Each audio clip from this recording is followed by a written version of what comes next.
আবু যর গিফারি রাদিয়াল্লাহু তাআলা আনহু যখনই কোন কবরের পাশ দিয়ে অতিক্রম করতেন তখনই তিনি জোরে কান্না করতেন, এত বেশি কান্না করতেন। হযরত আবু যর গিফারি রাদিয়াল্লাহু তাআলা আনহুর কান্না করতে করতে তার চক্ষু মুবারক ভিজে গিয়ে তার গাল মুবারক ভিজে যাইত। তার গাল মুবারক ভিজে ভিজে আবু যর গিফারি রাদিয়াল্লাহু তাআলা আনহুর দাড়ি মুবারক ভিজে যাইত। দাড়ি মুবারক ভিজে ভিজে তার বুক পর্যন্ত ভিজে যাইত। এমন পরিস্থিতি দেখে সাহাবায়ে কেরাম বিশ্ব নবীকে জিজ্ঞাসা করলেন, ইয়া রাসূলুল্লাহ, ইয়া হাবিবাল্লাহ, ওগো নবীজি, আপনার সাহাবী আবু যর গিফারি যখন আপনার সামনে সামনে যখন জাহান্নামের আলোচনা শুনে, জাহান্নামের আলোচনা শুনে তো কান্না করে না, যত বেশি কান্না করে আপনার ওই সাহাবী যখন কোনো কবরের পাশ দিয়ে অতিক্রম করে। এবার বিশ্বনবী ডাক দিলেন, ও আবু যর গিফারি, যখন তুমি কোনো কবরের পাশ দিয়ে অতিক্রম করো তখন তুমি এত বেশি কান্না করো কেন রে? যখন তুমি আমার কাছ থেকে জাহান্নামের বয়ান শুনো, ওই জাহান্নামের বয়ান শুনে তুমি এত কান্না করো না, যত বেশি কান্না করো কোনো কবরের পাশ দিয়ে অতিক্রম করলো। এবার আবু যর গিফারি রাদিয়াল্লাহু তাআলা বলতেছেন, ওগো নবীজি, আমি কবরের পাশ দিয়ে গেলে এই জন্যই এত বেশি কান্না করি, এই জন্যই আমি বেশি বেশি কান্না করি, কারণ কবরের মধ্যে যদি আমি আটকিয়া যাই, কবরের মধ্যে যদি আমি ধরা খেয়ে যাই, আমার অন্য অন্য যেই গাঠিগুলো আছে, হাসরের ময়দান, ফুলসিরাত, সব কিছুর মধ্যেই আমি ধরা খেয়ে যাব। আমি কবরের মধ্যে যদি আমি আবু যর আটকে যাই, আমি আবু যর যদি ধরা খেয়ে যাই, তাহলে আমি আবু যর আমার দুনিয়ার মধ্যে বেঁচে থাকা, আমার দুনিয়ার মধ্যে আসা না আসা কোনো তারতম্য হবে না। আবু যর গিফারি রাদিয়াল্লাহু বলতেছেন, আমি যদি কবরের মধ্যে আটকিয়া যাই তাহলে দুনিয়ার মধ্যে আমি আসা আমার কোনো লাভ হইল না, আমার দুনিয়া বরবাদ, আখিরাত বরবাদ। দুনিয়া আমার কোনো কাজে আসলো না, আখিরাত কোনো কাজে আসলো না। কবরের মধ্যে যদি আমি আটকে যাই, আজকে ওই কবরের চিন্তা আমাদের নাই, কবরের চিন্তা করতেছি না। আজকে মুসলমানের ঘরে আমাদের জন্ম হয়েছে, আজকে মুসলমান ঠিকই, আমরা সকলে নামধারী মুসলমান। আমার দাদা মুসলমান ছিল, এই হিসেবে আমার বাবাও মুসলমান, আমার বাবা মুসলমান, সেই হিসেবে আমিও মুসলমান। কিন্তু একজন মুসলমানের কি দায়িত্ব, একজন মুসলমানের কি কর্তব্য, ওই অনুভূতি, ওই হিসগুলো আমাদের মাথার মধ্যে কাজ করে। শুধু নামেই মুসলমান। আজকে মুসলমানের ঘরে জন্ম নিয়েছে, মুসলমানের সন্তান গান বাজাচ্ছে তো বাদ। আল্লাহ রাব্বুল আলামিন এই দুনিয়াতে মানুষদেরকে প্রেরণ করেছেন।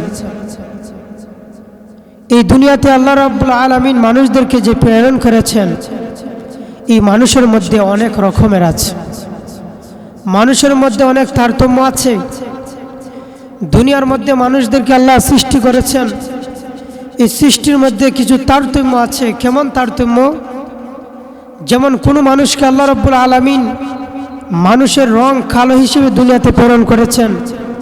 কোনো মানুষ সুন্দর, কোনো মানুষ দুনিয়ার মধ্যে ধনী, আবার কোনো মানুষ দুনিয়ার মধ্যে গরিব, কোনো মানুষ সম্পদশালী, আবার কোনো মানুষের সম্পদহীন। এরকম দুনিয়ার ভিতরে আল্লাহ রাব্বুল আলামিন মানুষকে বিভিন্ন তারতম্য দিয়ে সৃষ্টি করেছেন। এই দুনিয়ার মধ্যে মানুষের তারতম্য আছে, কিন্তু যেদিন মানুষের দু চোখ বন্ধ হয়ে যাবে, যখন মানুষ মৃত্যুর কোলে ঢলে যাবে, তখন আর মানুষের কোনো তারতম্য থাকবে না। সে যেই রকম মানুষ থাকুক না কেন, কালো মানুষ, দলা মানুষ, ছোট মানুষ, বড় মানুষ, সম্পদশালী বা সম্পদ নাই থাকুক, প্রত্যেকটি মানুষই 3-5 টুকরা সাদা কাপড়ের ভিতরে ঢুকতে হবে। আজকে দুনিয়ার মধ্যে বিভিন্ন মানুষ অট্টালিকার ভিতরে ঘুমায়, বিল্ডিংয়ের ভিতরে ঘুমায়, কোনো মানুষ টিন সেটের ভিতরে ঘুমায়। আজকে কোনো মানুষ রাজায় মখমলের তলে ঘুমায়, আর কোনো মানুষ সিরা খেতার নিচে ঘুমায়। গরমের দিন কোনো মানুষ এসির নিচে ঘুমায়, আর কোনো মানুষ গরমে খুব কষ্টের ভিতরে জীবনযাপন করে। যে যেই রকম অবস্থায় দুনিয়াতে থাকুক না কেন, মৃত্যুর সময় যখন মানুষ তার মৃত্যু চলে আসবে, মৃত্যু চলে আসলে মানুষের যেই রকমই থাকুক না কেন, প্রত্যেকটি মানুষই 3-4-5 টুকরা সাদা কাপড়ের ভিতরে তাকে প্যাকেট হতে হবে। সে যেই রকমই থাকুক না কেন, যখন তার মৃত্যু চলে আসবে, দু চোখ বন্ধ হয়ে যাবে, এই দুনিয়া সব কিছু একটা ধূলিসাৎ হয়ে যাবে। প্রত্যেকটা মানুষই একদিন একদিন মৃত্যুর স্বাদ গ্রহণ করতে হবে। কথা বলেন ঠিক কিনা? এই দুনিয়ার মধ্যে শুধু মানুষ নয়, যত ধরনের প্রাণী আছে, প্রত্যেকটা প্রাণী একদিন মৃত্যুর স্বাদ গ্রহণ করবে। কথা বলেন ঠিক কিনা? প্রত্যেকটা প্রাণী, যাদের ভিতরে প্রাণ আছে, একদিনই প্রাণ বাহির হয়ে যাবে। প্রাণ একদিন বাহির হয়ে যাবে। যখন মানুষের ভিতর থেকে, যখন অন্যান্য জীবজন্তুর ভিতর থেকে যখন প্রাণটা বের হয়ে যাবে, তখন সে আর দুনিয়াতে থাকতে পারে না। তো এই দুনিয়ার মধ্যে আল্লাহ রাব্বুল আলামিন যত ধরনের মানুষকে সৃষ্টি করেছেন, মুসলমান, হিন্দু, বৌদ্ধ, খ্রিস্ট, সব ধর্মের মানুষই এই কথা বিশ্বাস করতে হয় যে এই দুনিয়া ছেড়ে তাকে একদিন অন্ধকার কবরে যেতে হবে, এই দুনিয়া ত্যাগ করতে হবে। এটা সবাই বিশ্বাস করে। কেন? আল্লাহ রাব্বুল আলামিন নিজেই বলেছেন, কুল্লু নাফসিন যায়িকাতুল মাউত, প্রত্যেকটি প্রাণী একদিন মৃত্যুর স্বাদ গ্রহণ করতে হবে। এই জন্য আমরা যেই রকম থাকি না কেন, একদিন আমাদেরকে মৃত্যুবরণ করতে হবে। মৃত্যুর সময় প্রত্যেক মানুষেরই মৃত্যুর সময় মৃত্যুর যন্ত্রণা আছে। আপনি যেই রকমই হক না কেন, আপনি যতই বুজুর্গ হন না কেন, আপনি যতই আমলওয়ালা হন না কেন, মৃত্যুর সময় আপনার মৃত্যুর যন্ত্রণা হবেই। ওই যন্ত্রণা কারোর জন্য কষ্টের হবে, আবার এই মৃত্যুর যন্ত্রণাটা কারোর জন্য আরামদায়ক হয়ে যাবে। আরামদায়ক কিভাবে হবে? কারণ যখন নেক আমলওয়ালা মানুষের যখন জানটাকে কবজ করা হয়, তখন ফেরেশতারা তার সামনে জান্নাতের ছবি তার চোখের সামনে নিয়ে আসে। জান্নাতের বিভিন্ন নাজ নিয়ামত তার চোখের সামনে ধরা হয়। জান্নাতের হুরফুরির, জান্নাতের বিভিন্ন নিয়ামতগুলো যখন সে দেখে, দেখার পরে তার মৃত্যুর সময় যে কষ্ট হয়, ওই কষ্টটা আর সে অনুভব করতে পারে না। বিশ্বনবী রাহমাতুল লিল আলামিন বলেন, নেক আমলওয়ালা মানুষের জান এত সহজে বের হয়। একটা ছোট বাচ্চা তার মায়ের কুলের মধ্যে, তার মায়ের বুকের দুধ পান করতে করতে হঠাৎ করে যখন সে ঘুমায় যায়, ওই ছোট বাচ্চার যেমন কোনো কষ্ট হয় না, সে বলতেও পারে না কখন ঘুমিয়ে যায়। আর একজন নেককার মানুষ তার যখন মৃত্যুর সময় যখন তার জানটাকে বের করা হয়, ঠিক তেমনি ভাবে তার জানটা একবার আসানের সাথে বের হয়ে যায়।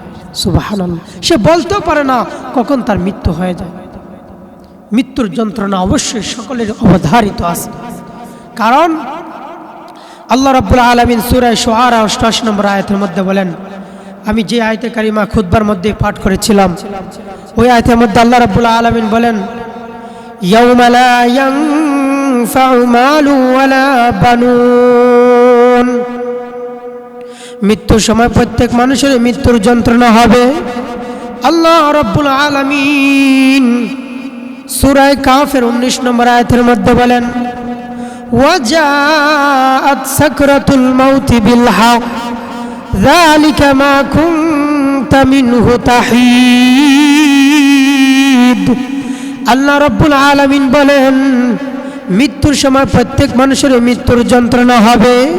যেই জিনিস থেকে মানুষ অব্যাহতি চায়, যেই জিনিস থেকে মানুষ অব্যাহতি চায়, মৃত্যুর সময় কোনো মানুষই চায় না যে তার মৃত্যুর কষ্ট হোক। কিন্তু আল্লাহ রাব্বুল আলামিন বলেন, যদি কোনো মানুষ মৃত্যুর সময়, যদিও প্রত্যেক মানুষ মৃত্যুর সময় যাতে তার কষ্ট না হয় ওইটা কামনা করে, কিন্তু মৃত্যুর সময় মৃত্যুর যন্ত্রণা হবেই।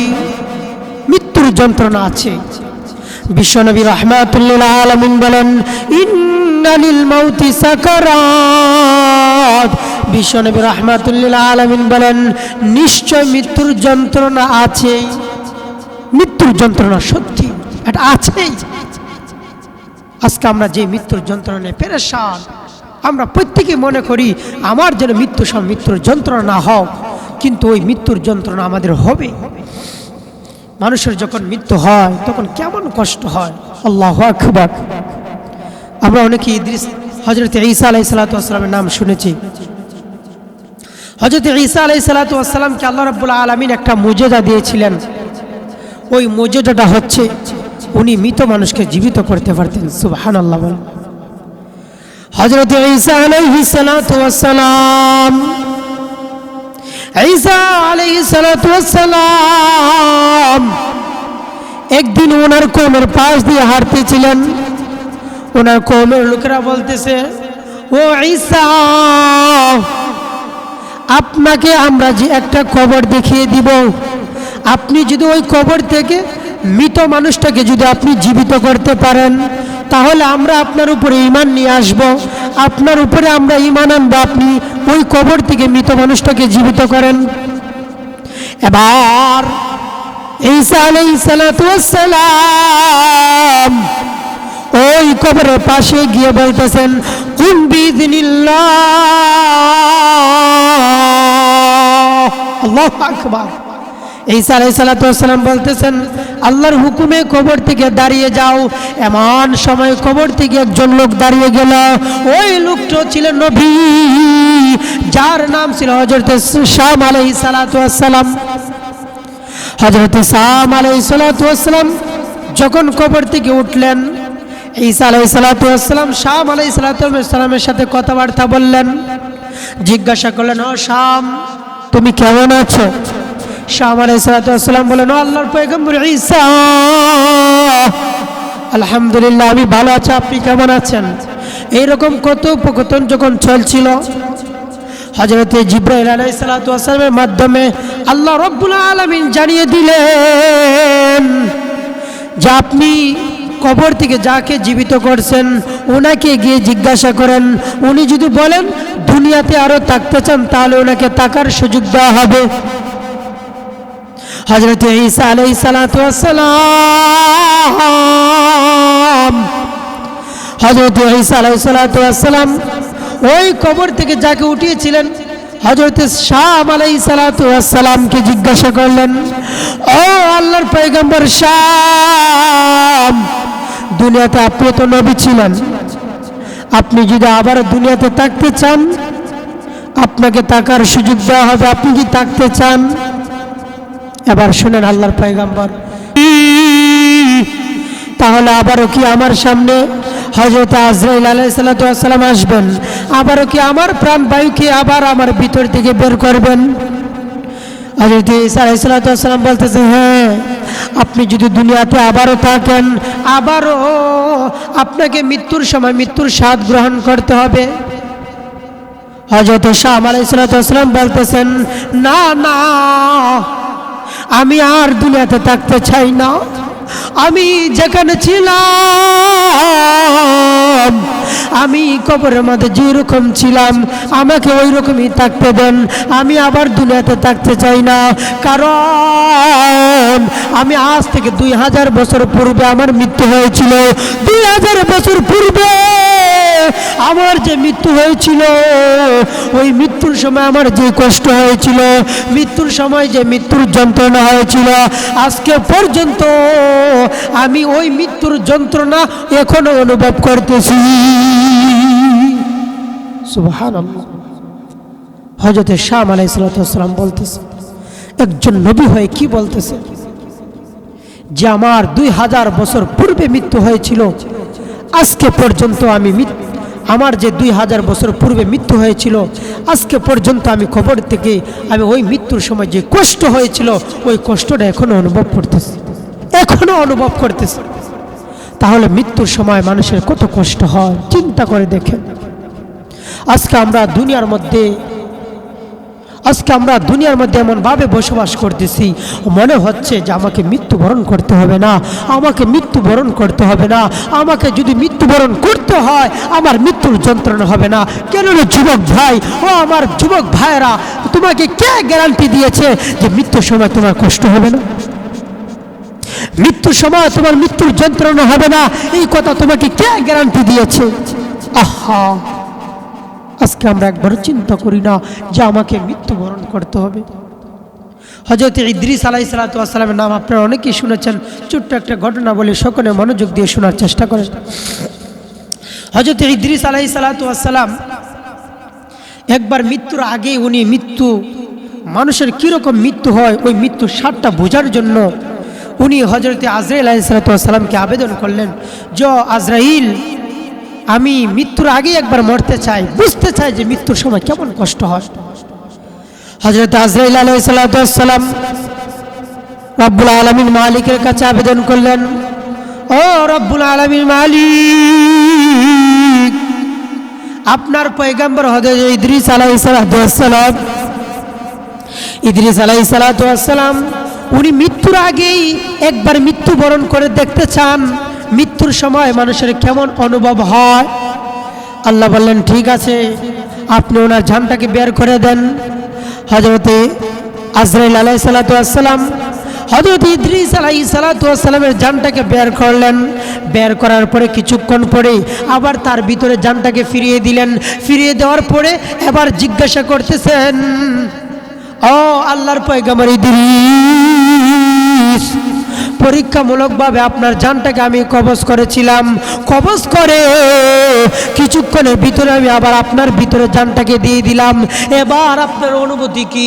মৃত্যুর সময় আপনার কেমন লেগেছে আপনি একটু বলেন। আল্লাহর পয়গম্বর ইদ্রিস আলাইহিসসালাতু ওয়াসসালাম বলতেছেন, আমি ওই সত্যের কসম করে বলি যিনি আমাকে দুনিয়াতে নবী হিসেবে প্রেরণ করেছেন। ও আজরাইল, শুনো রে, মনে হইতেছে আমার শরীরের চামড়াগুলো টেনে ছিঁড়ে ফেলা হয়েছে। ইদ্রিস আলাইহিসসালাতু ওয়াসসালাম মৃত্যুর আগে বুঝতে চেয়েছেন যে মৃত্যুর সময় মানুষের কেমন অনুভূতি হয়, কেমন অনুভূতি হয়। উনি ওই জিনিসটা বুঝতে গিয়ে আজরাইল আলাইহিসসালাতু ওয়াসসালাম তার ভিতর থেকে জানটাকে বের করছেন। বের করার পরে আবার ভিতরে জানটা দিয়ে দিয়েছেন। পরীক্ষামূলকভাবে তার ভিতর থেকে জানটা বের করেছিলেন। তারপরে উনি বলতেছেন যে আমার মনে হচ্ছে আমার শরীর থেকে আমার চামড়াগুলোকে টেনে ছিঁড়ে ফেলা হচ্ছে, টেনে ফেলছে। কেমন কষ্ট হয় এবার অনুভূতি করে দেখেন। আমার আপনার সামনে মৃত্যুটা অবধারিত, ওই মৃত্যুটা আমাদের জন্য অপেক্ষা করতেছে। কথা বলেন ঠিক কিনা? ওই মৃত্যুটা আমাদের সামনে অবধারিত। 24টা ঘন্টা আমাদের পিছনে মৃত্যু লেগে আছে। কখন জানি আমাদের মৃত্যুর গ্যারান্টি, মৃত্যুর সময় শেষ হয়ে যাবে, আমাদের জীবনে হায়াত শেষ হয়ে যাবে, আর মৃত্যু নামক জিনিসটা আমাদের সামনে চলে আসবে। কিন্তু আমরা ওই জিনিস চিন্তা করি না, ফিকির করি না। মানুষের যখন মৃত্যু হয়ে যায়, মৃত্যু হওয়ার পরে সর্বপ্রথম মানুষের ঘাঁটি, সর্বপ্রথম মানুষ যেই জায়গার মধ্যে যায় ওই জায়গার নাম হচ্ছে কবর। ওই জায়গার নাম কি? কবর। মানুষ সর্বপ্রথম মৃত্যুর পরে তার কাফন দাফনের পরে জানাজার নামাজের পরে তাকে সর্বপ্রথম কবরের মধ্যেই রাখা হবে। কবরের মধ্যে রাখা হলে এই কবর অত্যন্ত ভয়ঙ্কর একটা জায়গা। কবর কোনো মানুষকে চিনবে না। কবর আজকে আপনি ধনী যুবক ভাইয়েরা, বৃদ্ধ বাবারা, আজকে আপনি ধনী, যার কারণে আপনি ধনী হয়ে ধনীর বরত্ব করতেছেন, আপনি সম্পদশালী, আপনার সম্পদের ভরাই করতেছেন, আপনি টাকাওয়ালা, আপনার টাকার ভরাই করতেছেন, আপনি বাড়িওয়ালা, আপনার বাড়ির বয়াই করতেছেন। কিন্তু শুনে রাখেন, যখন আপনার মৃত্যু চলে আসবে, মৃত্যুর সময় আপনার টাকার কোনো কাজে আসবে না। মৃত্যু যখন আপনার চলে আসবে, আপনার বাড়ি গাড়ি কোনো কিছু কাজে আসবে না। কথা বলেন ঠিক না? ওই কবর আপনাকে চিনবে না। আপনি ধনী ছিলেন নাকি আপনি গরিব ছিলেন, আপনি টাকাওয়ালা ছিলেন নাকি আপনি টাকা ছাড়া ছিলেন, আপনি কি সম্পদশালী ছিলেন নাকি আপনি সম্পদশালী ছিলেন না, আপনার বিল্ডিং ছিল কি ছিল না, আপনার গাড়ি ছিল কি ছিল না, আপনার কটা ছেলে সন্তান ছিল, এই দুনিয়ার কোনো কিছুই আপনার কবর আপনাকে জিজ্ঞাসা করবে না। কবরের মধ্যে যাওয়ার পরে মানুষ একটা জিনিস থাকবে, ওই জিনিসের নাম হচ্ছে মানুষের নেক আমল। আপনি যদি নেক আমল করতে পারেন, আপনি যদি নেক আমল করতে পারেন, ওই নেক আমল আপনার কবরে কাজে আসবে, অন্য কিছুই কবরে কাজে আসবে না। কথা বলেন ঠিক না? অন্য কোনো কিছুই আপনার কবরে কাজে আসবে না। কবর কত ভয়ঙ্কর জিনিস! আল্লাহু আকবার। আপনারা অনেকেই নবী সাল্লাল্লাহু আলাইহি ওয়াসাল্লাম একজন সাহাবী হযরত আবু যর গিফারী রাদিয়াল্লাহু তাআলার নাম শুনেছেন। কবরের অবস্থা কেমন হবে শুনেন। আবু যর গিফারী রাদিয়াল্লাহু তাআলা যখন তিনি কোনো কবরের পাশ দিয়ে যাইতেন ও জুড়ে কান্না করতেন। আল্লাহু আকবার। আবু যর গিফারী রাদিয়াল্লাহু তাআলা যখনই কোনো কবরের পাশ দিয়ে অতিক্রম করতেন তখনই তিনি জোরে কান্না করতেন, এত বেশি কান্না করতেন হযরত আবু যর গিফারী রাদিয়াল্লাহু তাআলা আনহুর কান্না করতে করতে তার চক্ষু মুবারক ভিজে গিয়ে তার গাল মুবারক ভিজে যাইত।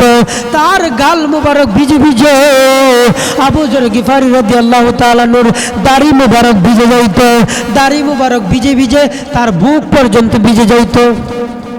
এমন পরিস্থিতি দেখে সাহাবায়ে কেরাম বিশ্ব নবীকে জিজ্ঞাসা করলেন, ইয়া রাসূলুল্লাহ, ইয়া হাবিবাল্লাহ, ওগো নবীজি,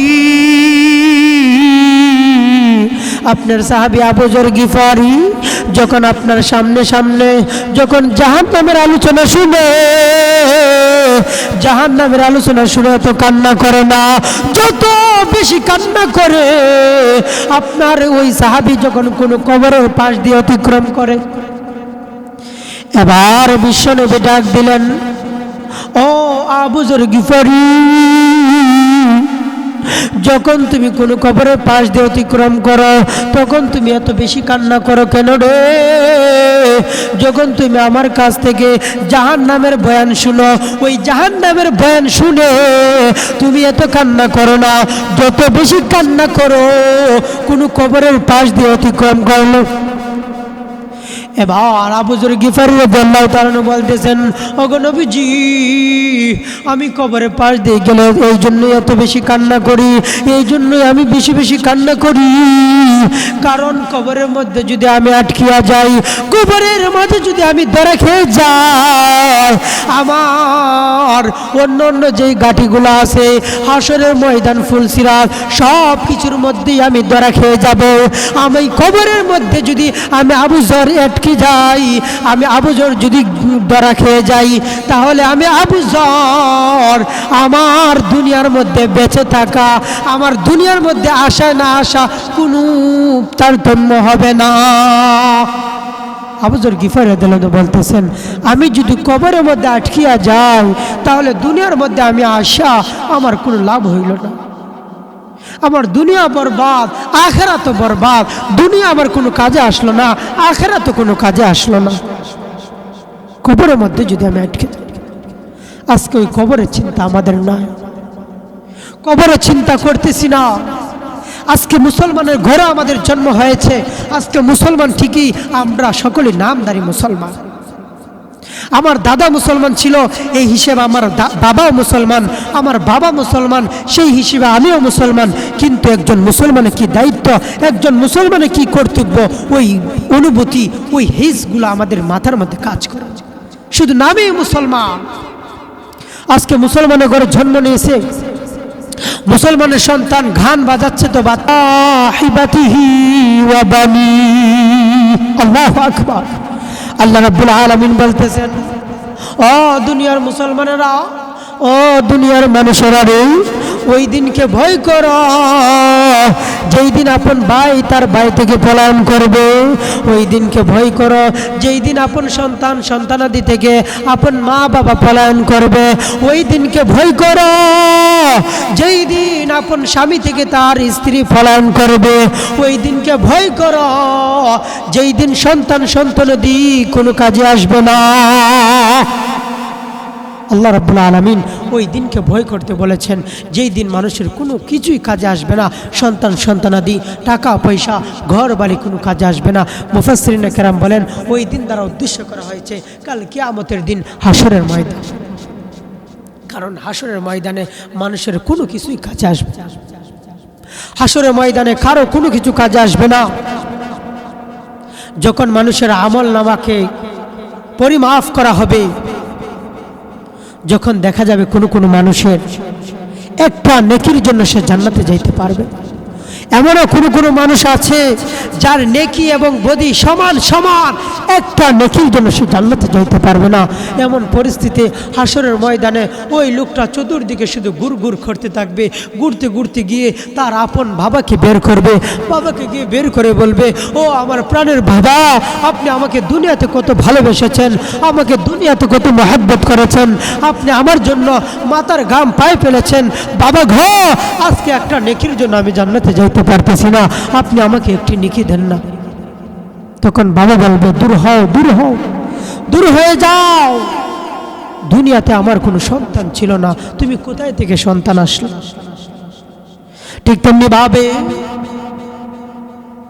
যখন বাবা গিয়ে তার সন্তানকে বলবে, ও আমার সন্তান, দুনিয়াতে আমি তোমাকে কত ভালোবেসেছি, দুনিয়াতে তোমার জন্য কত কষ্ট করেছি,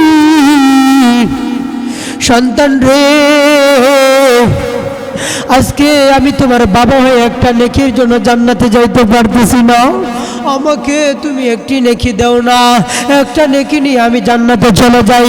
এমন সময় ওই সন্তান তার বাবাকে বলবে, দূর হয়ে যাও, দূর হও, আজকের দিনে আমি নিজের ইয়া নফসি, দুনিয়াতে আমার কোনো বাবা ছিল না, তুমি কোথায় থেকে বাবা আসলা?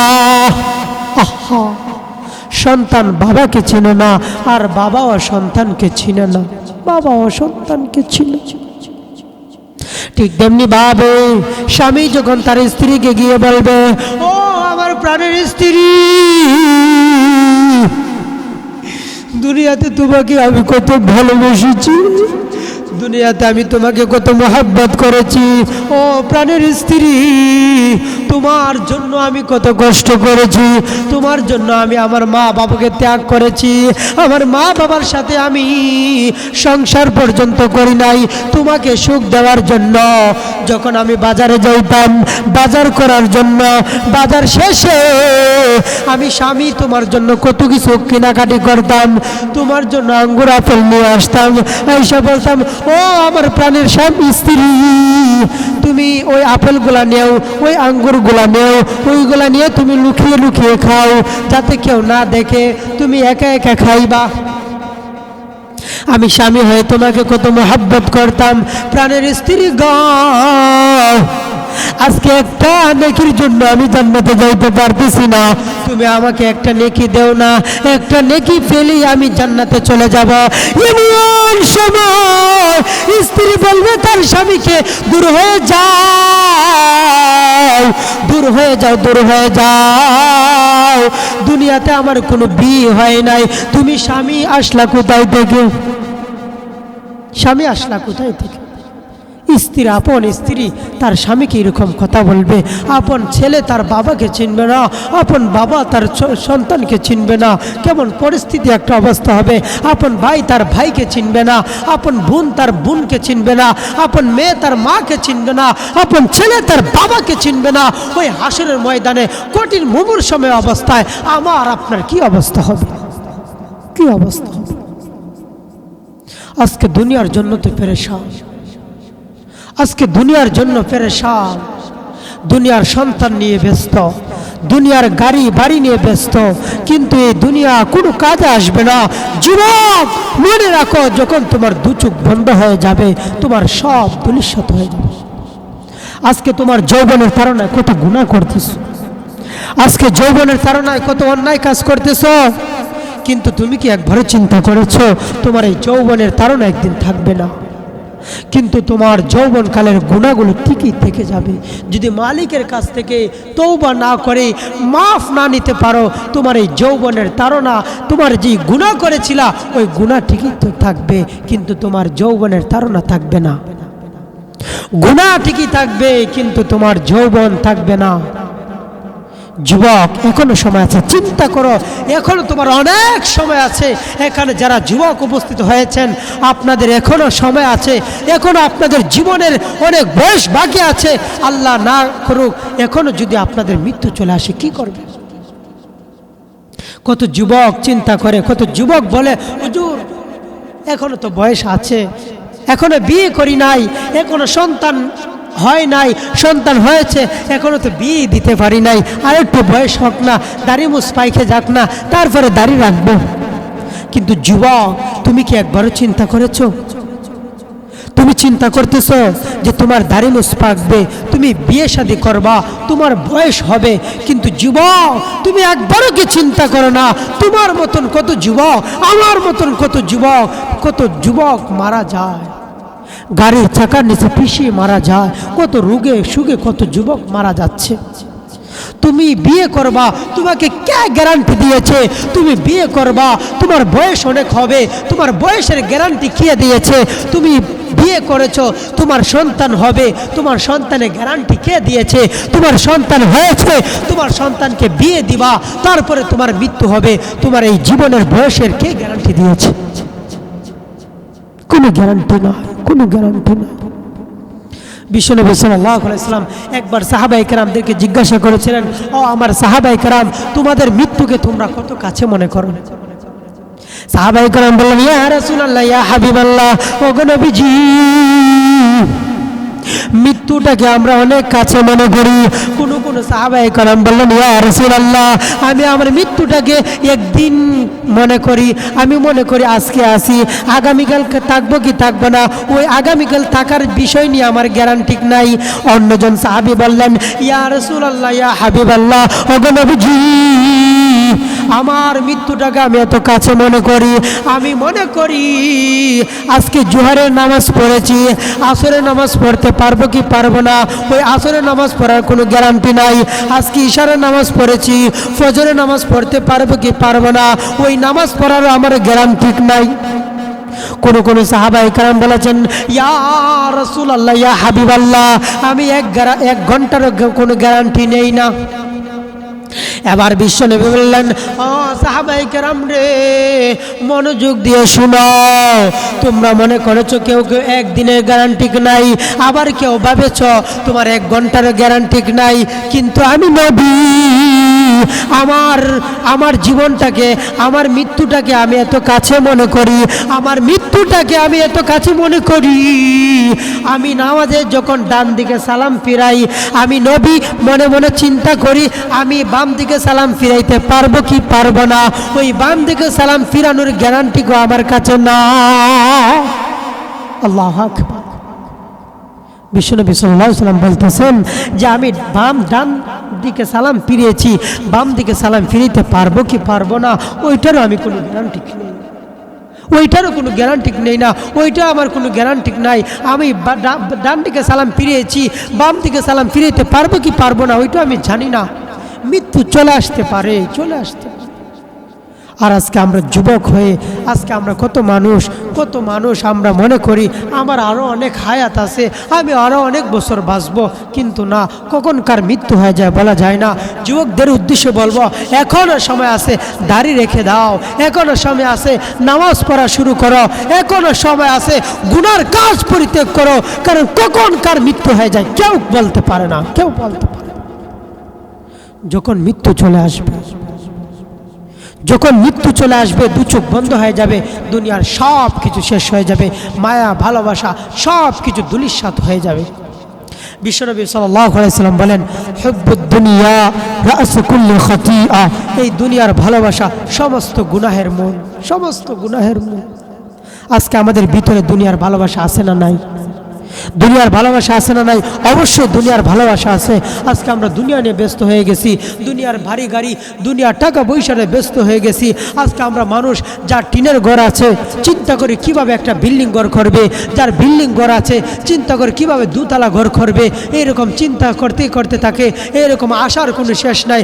যার একটা সাইকেল আছে চিন্তা করে মোটর সাইকেল কীভাবে নিবে, যার মোটর সাইকেল আছে সে একটা লাইটেস নেওয়ার চিন্তা করে, যার একটা লাইটেস আছে সে চিন্তা করে একটা ফাজারও নেওয়ার চিন্তা করে, যার একটা ফাজারও আছে চিন্তা করে কিভাবে একটা প্রাডো গাড়ি নিতে পারবে।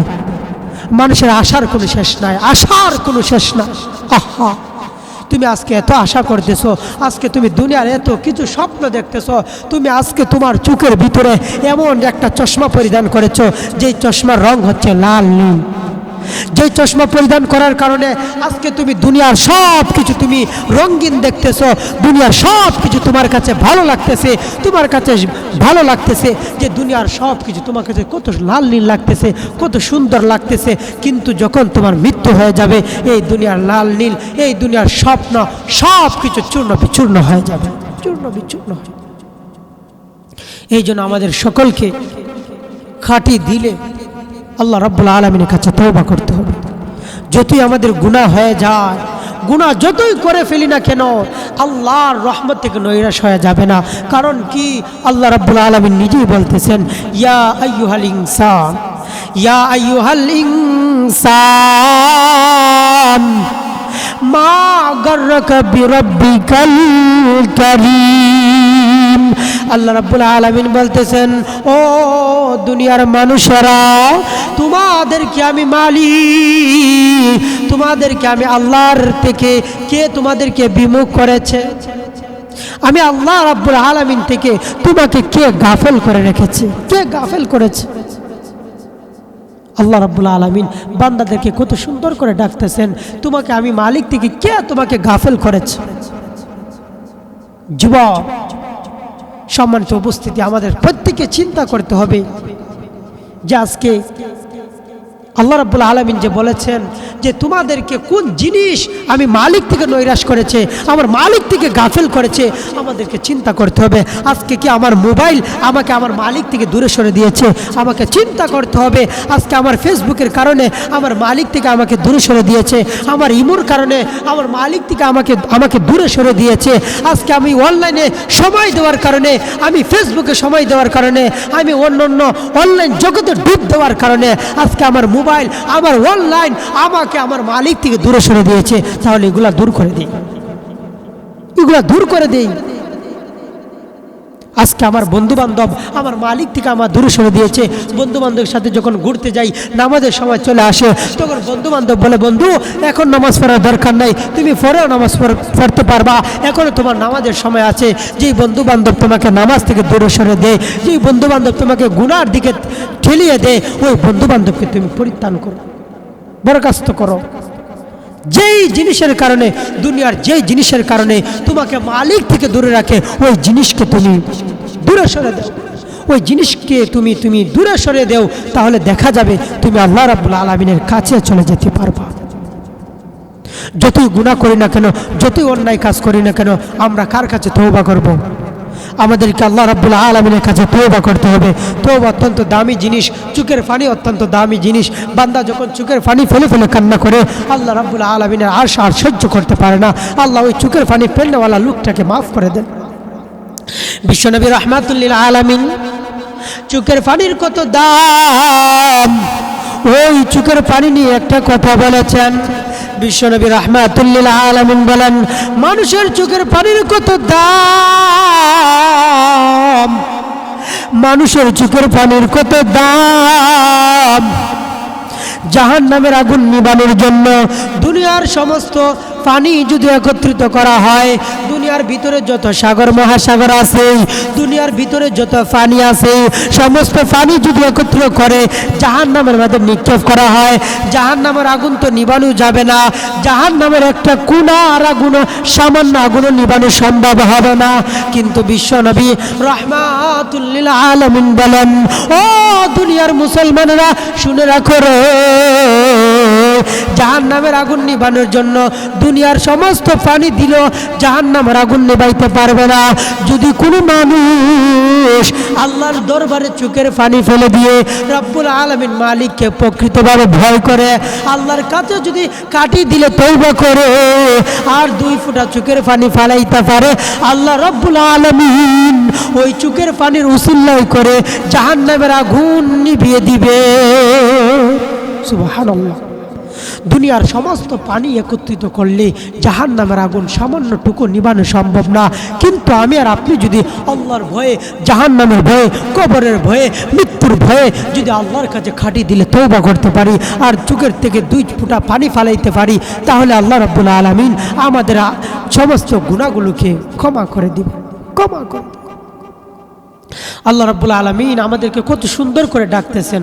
আল্লাহু আকবার।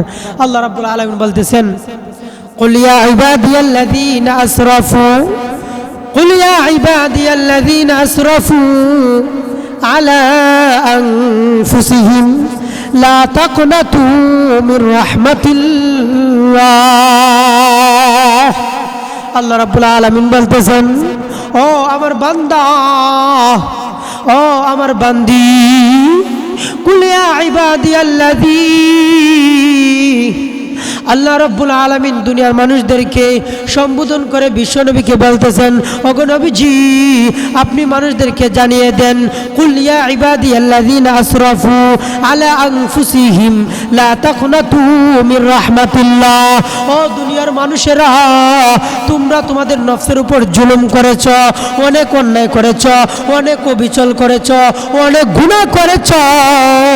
জুলুম করতে করতে তুমি নৈরাশ হয়েছ, নৈরাশ হয় না।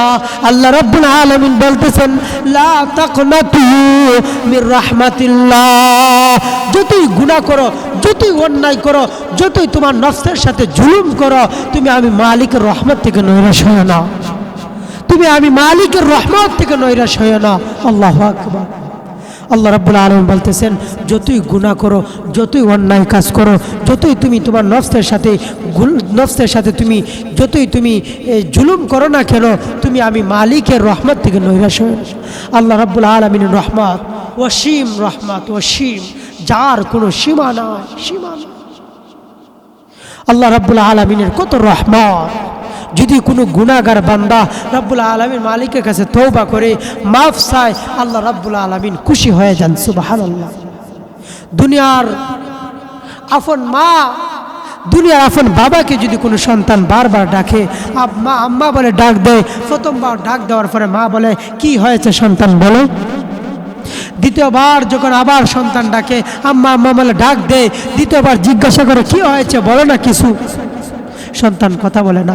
তৃতীয়বার আবার মাকে যখন সন্তান আম্মা আম্মা বলে ডাক দেয়, ডাক দেওয়ার পরে মা বলে, কি হয়েছে তোমার বলো। তারপরে যখন সন্তান কথা না বলে, একবার দুইবার তিনবার, যখন বারবার শুধু ডাকে কথা বলে না, তখন মা বিরক্ত হয়, বলে, তোর কি হয়েছে, কোনো কিছুই বলো না, শুধু ডাকতে থাকো, কি হয়েছে তোমার। মা রাগ হয়ে যায়।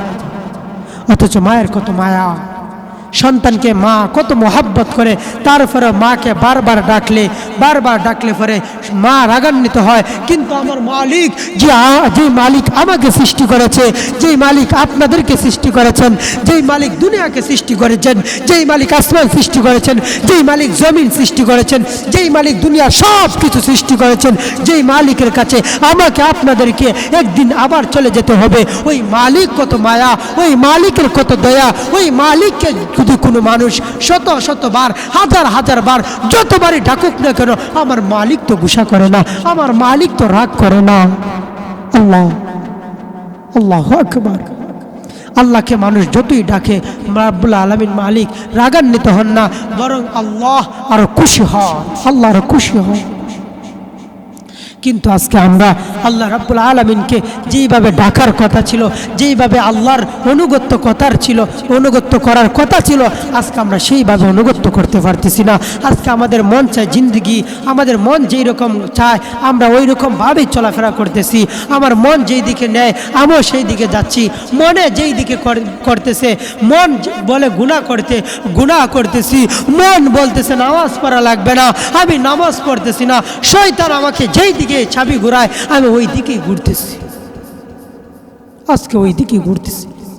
দেখেন না বর্তমান আমাদের যুবকদের কি অবস্থা। দেখেন, মুসলমানের ঘরেতে জন্ম হয়েছে, আজকে যুবকদের মুসলমানের ঘরে জন্ম নিয়ে যে যুবকরা আজকে বিভিন্ন খ্রিস্টানদের অনুসরণ করতেছে, বিভিন্ন খ্রিস্টানরা দেখে যে খ্রিস্টানরা কিভাবে চুল কাটে, আজকে মুসলমানের ঘরে জন্ম নিয়ে আজকে মুসলমানের সন্তানেরা ওই রকম ভাবে চুল কাটতেছে। আজকে মুসলমানের ঘরে জন্ম নিয়ে আজকে মুসলমানের সন্তানেরা ইহুদি খ্রিস্টান যেই রকম পোশাক পরিধান করে ওই রকম পোশাক পরিধান করতেছে। আরে আল্লাহ যে আমাদেরকে যেই নবীর অনুসরণ করতে সেই আল্লাহ রাব্বুল আলামিন নির্দেশ করেছেন, আজকে আমরা ওই নবীর অনুসরণ না করে আজকে মন চাই জিন্দিগি করতেছি। আজকে আমরা বিভিন্ন ইহুদি খ্রিস্টানের সাপোর্ট করতেছি, বিভিন্ন ইহুদি খ্রিস্টানের আমরা কালচার অনুসরণ করতেছি, বিভিন্ন ইহুদি খ্রিস্টানকে আমরা ফলো করতেছি। আহা, কিন্তু বিশ্বনবী সাল্লাল্লাহু আলাইহি ওয়াসাল্লাম কি বলেছেন? মান তাশাব্বাহা বিকাউলিন ফাহুয়া মিনহুম, যার সাথে যার মহাব্বত তার সাথে তার কিয়ামত। আমি মুসলমান যুবকদেরকে বলতে চাই, আজকে যারা তোমরা ইহুদি খ্রিস্টানের অনুসরণ করতেছো, আজকে যারা তোমরা ইহুদি খ্রিস্টানের মতন মাথার চুল কাটতেছো, আজকে যারা ইহুদি খ্রিস্টানের মতন নিজের পোশাক পরিধান করতেছো, নিজেকে পরিচালনা করতেছো, শুনে রাখো তোমাদের জন্য ধ্বংস অনিবার্য। কারণ কাল কিয়ামতের দিন যদি তোমাদের হাসর নাসর ওই ইহুদি খ্রিস্টানের সাথে হয়ে যায়, তাহলে তোমার জন্য জাহান্নাম অবধারিত। কথা বলেন ঠিক কিনা? তোমার জন্য জাহান্নাম অবধারিত। আজকে তুমি ইহুদি খ্রিস্টানদের কালচার অনুসরণ করতেছ, মুসলমানের ঘরে জন্ম নিস, কিন্তু তোমার ভিতরে মুসলমানের কাজ নেই। আজকে নবীকে অনুসরণ করার কথা ছিল, কিন্তু আমরা নবীকে অনুসরণ করতে পারতেছি না। আজকে নবীজিকে আমরা অনুসরণ করতে পারতেছি না। আহা, আল্লাহ রাব্বুল আলামিন বলেন, কুল ইন কুনতুম তুহিব্বুনাল্লাহ ফাত্তাবিউনি ইউহিব্বুকুমুল্লাহ। আল্লাহু আকবার। আল্লাহ রাব্বুল আলামিন নিজেই বলতেছেন দুনিয়ার মানুষদেরকে, ও নবীজি আপনি দুনিয়ার মানুষদেরকে জানিয়ে দেন, তারা যদি আমি মালিকের ভালোবাসা পেতে চায়, তারা যেন আপনি নবীকে অনুসরণ করে, আপনি নবী যেই রকম চলতে বলেছেন আপনার নবীকে যেন সর্বক্ষেত্রে ফলো করে। যদি তারা আপনার নবীকে যদি ভালোবাসতে পারে, আমি আল্লাহ তাদেরকে ভালোবাসবো। সুবহানাল্লাহ। আল্লাহ নিজেই বলতেছেন, যদি আমি মালিকের ভালোবাসা পেতে চাই, তাহলে আমার বন্ধু আমার নবীর অনুসরণ করো। সুবহানাল্লাহ। আজকে আমরা নবীকে অনুসরণ করতেছি। আমার নবী কেমন? যদি কেউ প্রশ্ন করে যে আমাদের নবী কেমন, আমাদের নবী সাল্লাল্লাহু আলাইহি ওয়াসাল্লাম, আমি বলবো আমাদের নবী সাল্লাল্লাহু আলাইহি ওয়াসাল্লাম হচ্ছেন আকাশের মতন। আল্লাহু আকবার বলবেন না? আল্লাহু আকবার। আমাদের নবী সাল্লাল্লাহু আলাইহি ওয়াসাল্লাম হচ্ছেন আকাশের মতন। কেন আকাশের মতন? কারণ এই আকাশটা দেখতে একজন ছোট মানুষ যেরকম আকাশকে দেখতে পারে, কোনো কষ্ট হয় না। আকাশকে দেখতে পারে একজন যুবক মানুষ, আকাশকে দেখতে পারে একজন বৃদ্ধ মানুষ, আকাশকে সব ধরনের মানুষই আকাশকে দেখতে পারে। আকাশ যেরকম খোলা আকাশ, ওই আকাশকে দেখতে যেরকম কোনো মানুষের কষ্ট হয় না, ঠিক তেমনি ভাবে আমার নবীকে প্রত্যেকটা মানুষের সর্বক্ষেত্রে অনুসরণ করতে কোনো কষ্ট হয় না। আমার নবীকে যদি কোনো মানুষ পরিপূর্ণভাবে ফলো করতে পারে, অনুসরণ করতে পারে, তাহলে তার জীবন হচ্ছে প্রকৃত জীবন। সর্বক্ষেত্রে নবী সাল্লাল্লাহু আলাইহি ওয়াসাল্লামকে অনুসরণ করতে হবে, সর্বক্ষেত্রে নবী সাল্লাল্লাহু আলাইহি ওয়াসাল্লামকে অনুসরণ করতে হবে। আল্লাহর হুকুম মতে আমাদেরকে চলতে হবে। আমরা যখন কোনো গুনাহ কাজ করব, আমরা যখনই কোনো গুনার কাজ করব, তখন আমরা গুনাহ করার সময় আমাদেরকে চিন্তা করতে হবে যে আমি যে গুনাহ করতেছি, আমি যে অন্যায় কাজ করতেছি, আমার মালিক তো আমাকে দেখতেছে, আমার মালিক তো আমাকে দেখতেছে, আমার আল্লাহ তো আমাকে দেখতেছে। ওই জিনিসটা আমাকে চিন্তা করতে হবে। আজকে আমরা মুসলমান যখন কোনো গুনাহ করি, আপনারা যখন আমরা কোনো গুনাহ করি, ঘরের ভিতরে দরজা জানালা বন্ধ করি, ঘরের ভিতরে দরজা জানালা বন্ধ করে আমরা মনে মনে চিন্তা করি যে আমার ঘরের ভিতরে কোনো মানুষ দেখতেছে না, আমার ভাই বোন আমাকে